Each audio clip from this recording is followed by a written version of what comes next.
Tibetan Buddhism is a religion with a rich culture that emerged from a wide range of practices, which include the complete scope of the Buddha's teachings from the Hinayana, Mahayana, and Vajrayana levels.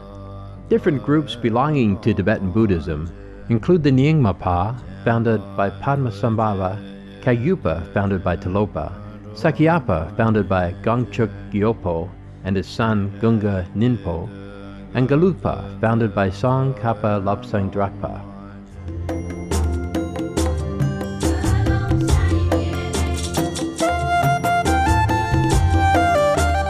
The teachings of Tibetan Buddhism puts a focus on the awareness of death and the ephemeral nature of life, leading to diligence in meditation and spiritual practice.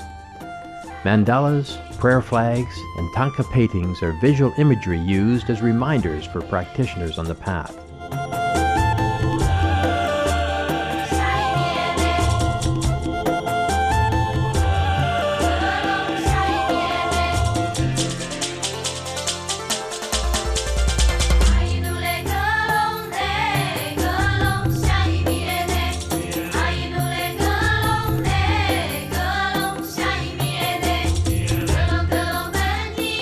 One of the renowned masters of this religion is Milarepa.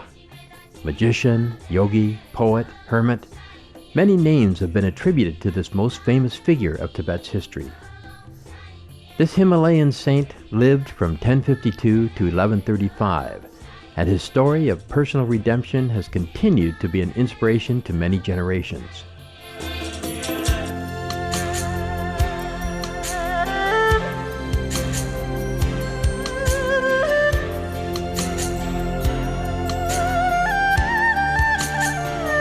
Through songs called dohas, Milarepa imparted divine teachings on spiritual devotion and wisdom. Today we present to you an excerpt from the holy text of Tibetan Buddhism with the compilation titled 60 Songs of Milarepa, with songs 8 to 9 and 11 to 13.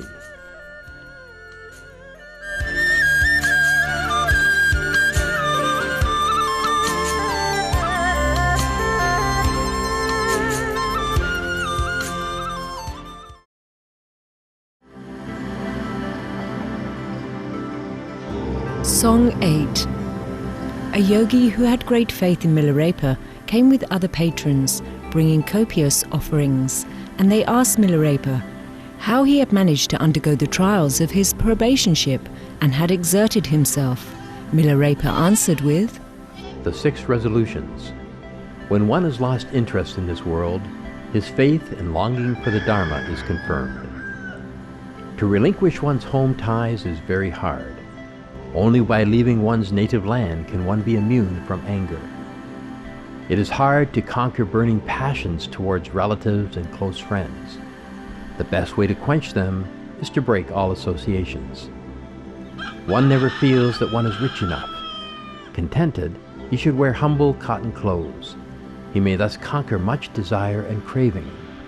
It is hard to avoid worldly attractions. By adhering to humbleness, longing for vain glory is subdued. It is hard to conquer pride and egotism, so, like the animals, live in the mountains. My dear and faithful patrons, such is the real understanding that stems from perseverance. I wish you all to practice deeds that are meaningful and amass all merits.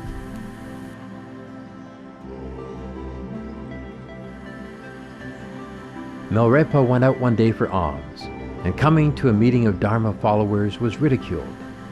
One of them, however, recognized him and said, "To inspire those attending this meeting, therefore, please now sing for us." In response, Milarepa sang a song. The Ocean of Samsara. Alas, is not samsara, or cycle of reincarnation, like the sea? Drawing as much water as one pleases, it remains the same without abating. Are not the 3 precious ones like Mount Sumeru, that can never be shaken by anyone? Are there bandits invading yogis' cells? Why then do great yogis stay in towns and villages? Are not people craving for rebirth and bardo, or state of existence between death and rebirth? Why then do they cling so much to their disciples? Are woolen clothes in the next life more expensive? Why then do women make so much of them here? Do people fear that samsara, or cycle of reincarnation, may be emptied? Why then do priests and laymen hanker after children? Are you reserving food and drink for your next life? Why then do men and women not give to charity? Is there any misery in heaven above? Why then do so few plan to go there? Is there any joy below in hell? Why then do so many prepare to visit there? Do you not know that all sufferings and lower realms are the result of sins? Surely you know that if you now practice virtue, when death comes, you will have peace of mind and no regrets.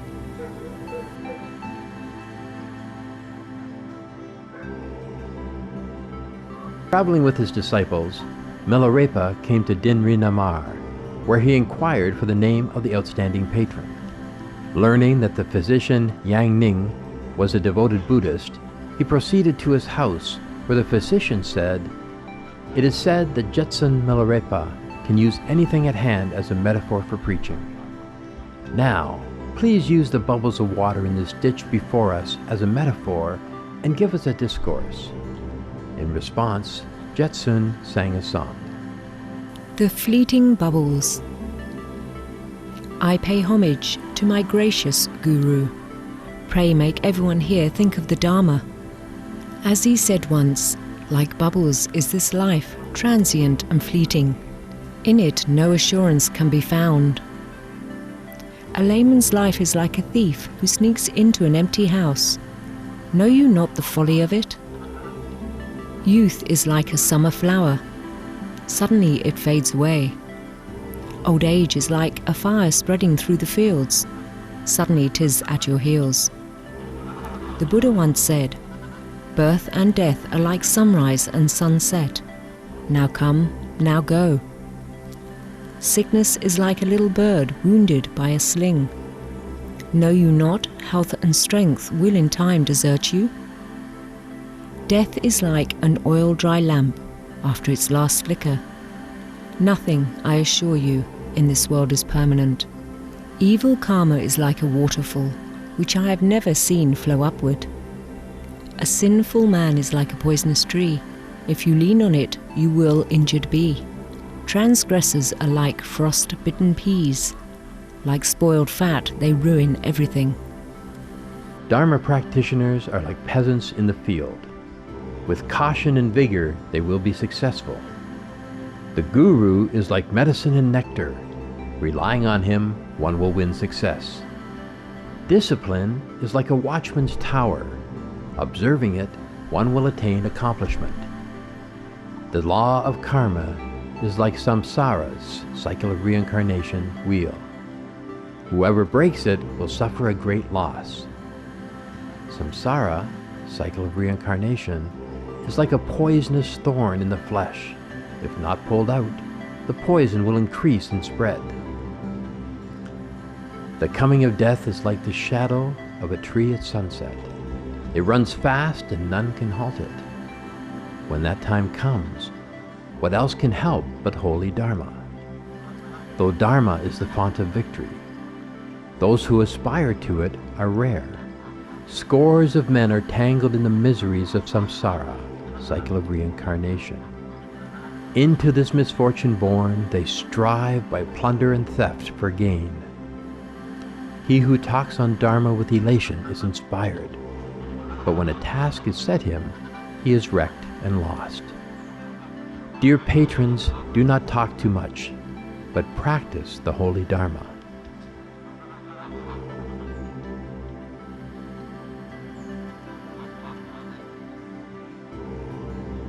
This is indeed very helpful to my mind, commented the physician.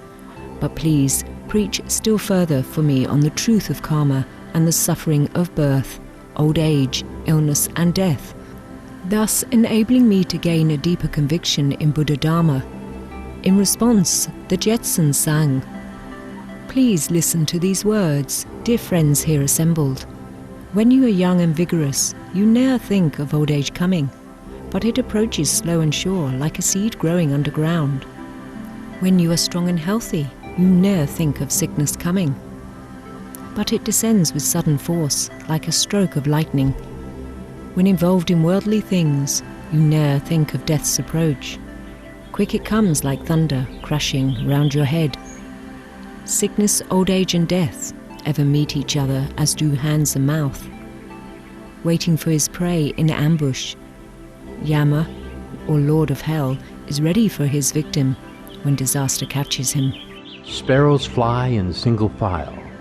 Like them, life, death, and bardo, state of existence between death and rebirth, follow one another. Never apart from you are these three visitors. Thus thinking, fear you not your sinful deeds? Like strong arrows in ambush waiting, rebirth in hell, as hungry ghost or beast, is the destiny waiting to catch you. If once into their traps you fall, hard will you find it to escape. Do you not fear the miseries you experienced in the past? Surely you will feel much pain if misfortunes attack you. The woes of life succeed one another like the sea's incessant waves.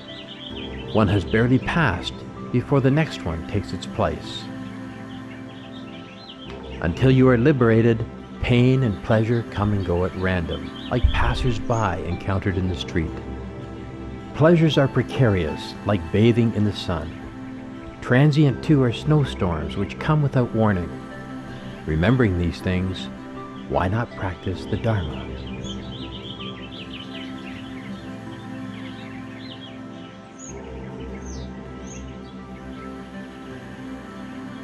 Rinpoche, after returning from India, had contracted the disease of pride, and in various ways Milarepa tried to cure him.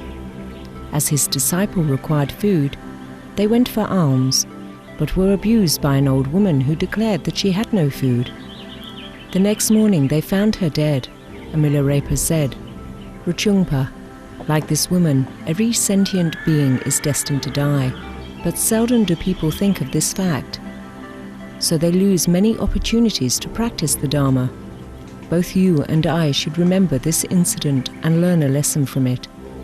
Whereupon he sang the song of transiency and delusion. When the transience of life strikes deeply into one's heart, one's thoughts and deeds will naturally accord with Dharma.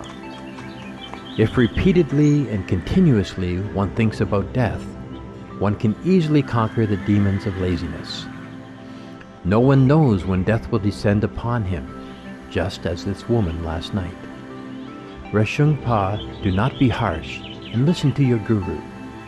Behold, all manifestations in the outer world are ephemeral, like a dream last night.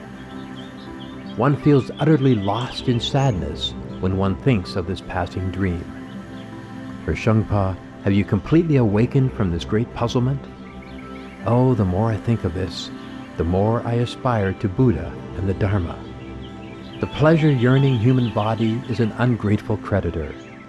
Whatever good you do to it, it always plants the seeds of pain.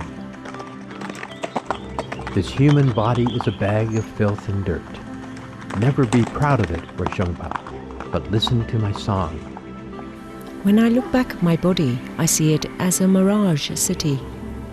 Though I may sustain it for a while, it is doomed to extinction. When I think of this, my heart is filled with grief. Rinpoche, would you not cut off samsara, or cycle of reincarnation? Oh, the more I think of this, the more I think of Buddha and the Dharma. A vicious person can never attain happiness. Errant thoughts are the cause of all regrets. Bad dispositions are the cause of all miseries. Never be voracious, O Rinpoche, but listen to my song. When I look back at my clinging mind, it appears like a short-lived sparrow in the woods, homeless and with nowhere to sleep. When I think of this, my heart is filled with grief. Rajumpa, will you let yourself indulge in ill will? Oh, the more I think of this, the more I aspire to Buddha and the Dharma. Human life is as precarious as a single slim hair of a horse's tail hanging on the verge of breaking. It may be snuffed out at any time, like this old woman was last night. Do not cling to this life, Rishungpa, but listen to my song.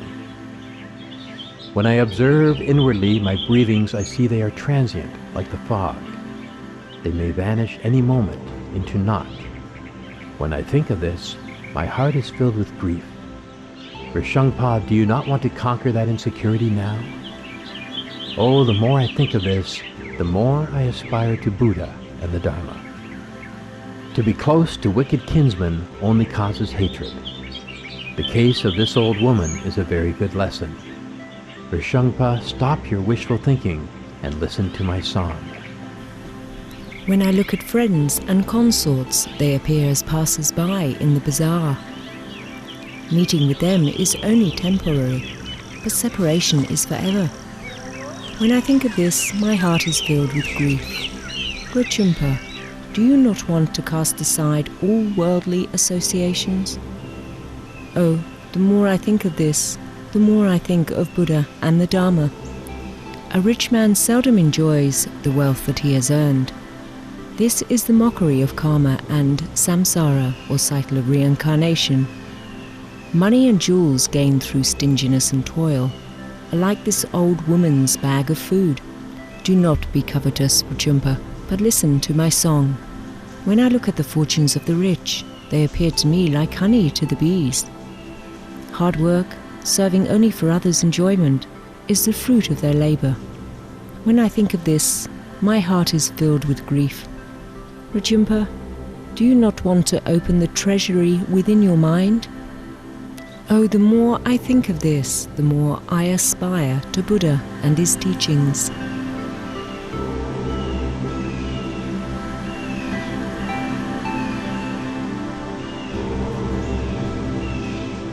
We thank you for your presence today for Between Master and Disciples.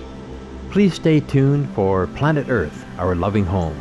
Up next, right after Noteworthy News, here on Supreme Master Television. May your days be graced with love, blessings, and bliss from heaven.